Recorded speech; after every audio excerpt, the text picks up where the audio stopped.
Yeah, I'm gonna see if that wasn't too noisy because I know I had the window open. There's a lot of traffic live right off the.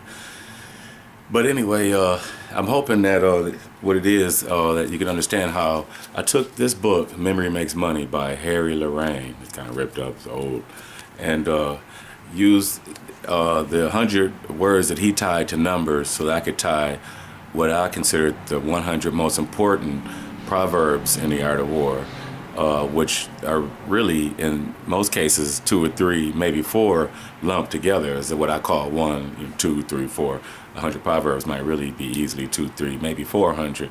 But I thought that the proverbs tend to reinforce one theme for a little while before they go on to a next little theme or topic to reinforce or to make you look at it from a different angle. So to me, it's not like you would label each dark proverb you see here. I wouldn't give a number to each one for that reason.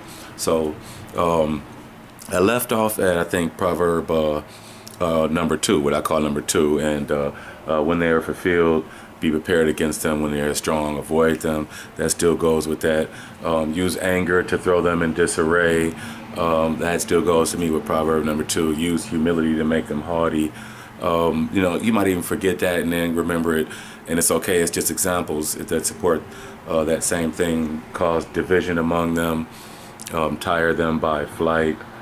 Okay, where's that at? Tire them by flight. Okay, and so we're talking about your competition, right? The formation. Now this goes on to the next one. Well, let me do the last one that still goes with it. Attack when they are unprepared. Make your move when they do not expect it. And also I'm going to put some of the translations with these. I haven't yet because we're just getting a feel for it. The formation. Now this one actually goes with I used the wrong picture word from Harry Lorraine memory, and it's in chapter. The numbers in the set that I say is from chapter 2, but it's still really in chapter 1, which is shoe. I picture the old lady in the shoe, but it goes with technically the numbers with chapter 1. So only I have that mix up in my head. But that's what this one goes. Still with chapter 1, the formation of the procedures used by the military should not be divulged ahead of time. This means to leak out, just like water has no constant shape. A military operation should have no shape, so they can't figure out what you're going to do beforehand. All right, and the book reemphasizes that in different chapters as well. The third proverb is ma, and that I gave only this one main proverb from chapter 1, which says the one who has the most strategic factors on his side has a greater chance of winning. The one with no forethought and so forth and has the least amount of strategic factors on his side has the least chance of winning. That I gave that whole thing to proverb, what I call number 3, and that all goes with chapter 1. So 1, 25. That means chapter 2 starts at proverb 5 for me. Or maybe that's why Rye didn't start. Was that Rye or Shoe? Shoe Army. I'll come back to that. So doing battle is chapter 2. When you do battle, I started with law. That was the word, proverb number 5. Yeah, so 25. So 1, 25, 3, 14, 4, 24, 5, 28, 6, 38, 7, 50, 8, 63, 9, 68, 10, 77, 11, 89. And chapter 12 only has a few. And chapter 13 doesn't even need it. So that's how far I used the 100 proverbs. So this is interesting, chapter 2. If you keep your forces in the field for a long time, you'll lose your edge. This is very interesting proverb. Excellent. Doing battle. The whole theme is chapter 2, doing battle.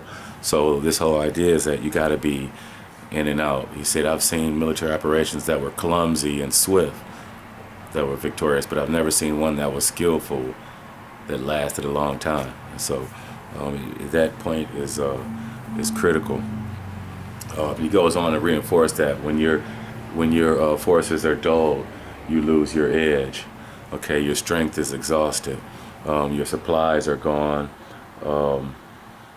What else? then your enemy will rise up on you. All right. And this is where it says, I've heard them that were clumsy and swift, but never one that was skillful that lasted a long time. It's never beneficial for a military operation to carry on for a long time. So that's any competition between rivals or competitors or whatever. It could be a chess game. So therefore, those who are not aware of the disadvantages, and this is another proverb. So let me see. Law, shoe I used in chapter 1. Cow, that was the proverb. I've seen military operations that were clumsy and swift, but I've never seen one that was skillful that lasted a long time. Shoe, cow, ivy. Those who are not thoroughly aware of the disadvantages in the use of arms can't be thoroughly aware of the advantages. And so that applies to anything in life, but especially when you consider a strategy. If you don't consider the disadvantages, now how can the advantages benefit you? Shoe, cow, ivy. B goes with this proverb that says, those who, therefore, each pound you feed off the enemy is worth 10 pounds you provide by yourself. So let me see, where is that? It's coming up. Did I skip it? Let me see. It might have been in the translation. I'll start getting. Sometimes the translations I remember are more important than the actual proverb that he said. So let's see. Disadvantages: soldiers' greed.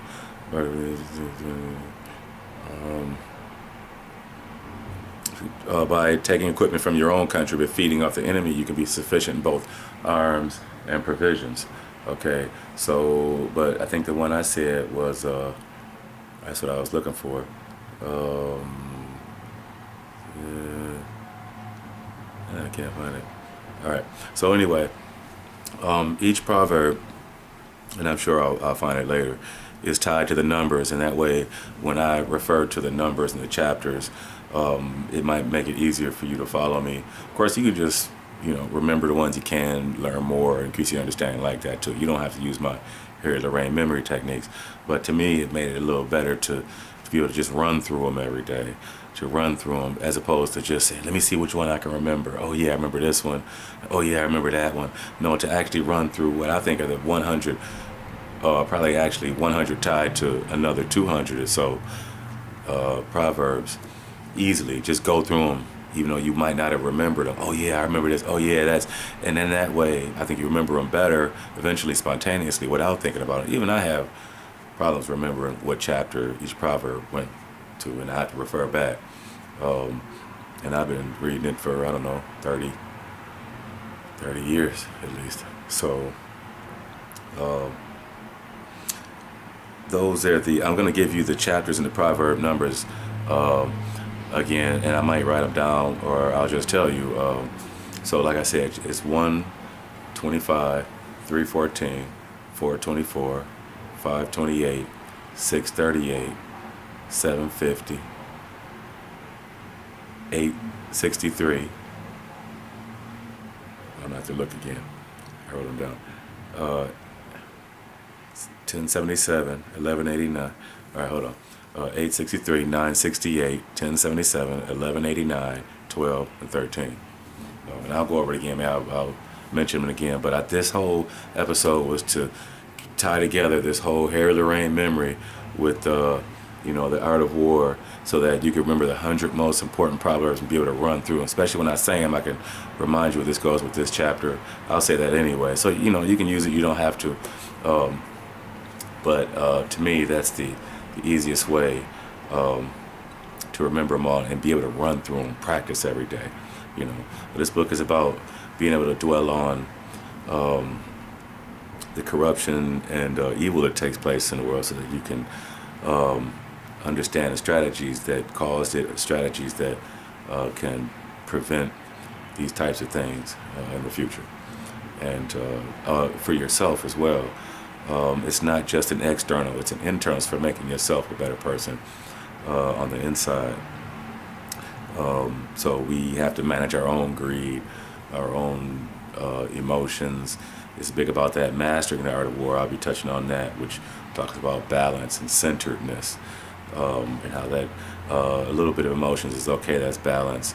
no emotions is balance. A little bit of emotions is harmony, and that's okay. And then more emotions, though, becomes like contention. There's a problem arising, not really obvious, and I talked about that before.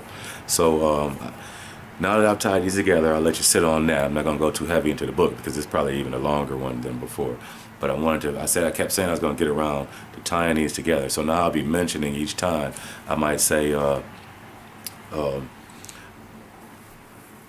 Noah, when those appear to be incompetent, when competent appear to be incompetent, when effective appear to be ineffective. To seek victory, to achieve victory over your opponent requires deception, but to lead a group requires truthfulness. So, and that's from doing battle. That's chapter 2. That's from Proverb 2, Noah. See, so that's kind of how I'll be doing that. Hair of the rain number would be Noah, word and number. So there it is. Practice up, and I'll see you. I'll go more into the book probably. I kind of go across. I'll start going across chapters, at least one from each chapter almost each time now, and I'll go faster with it now that we got understanding what the book is, how to use it, how I'll be tying these to the Proverbs, and now we can start digging in and really just start going through. I'm going to relate them to different things in life, different careers, relationships, health, your relationship with yourself, and so on. All right.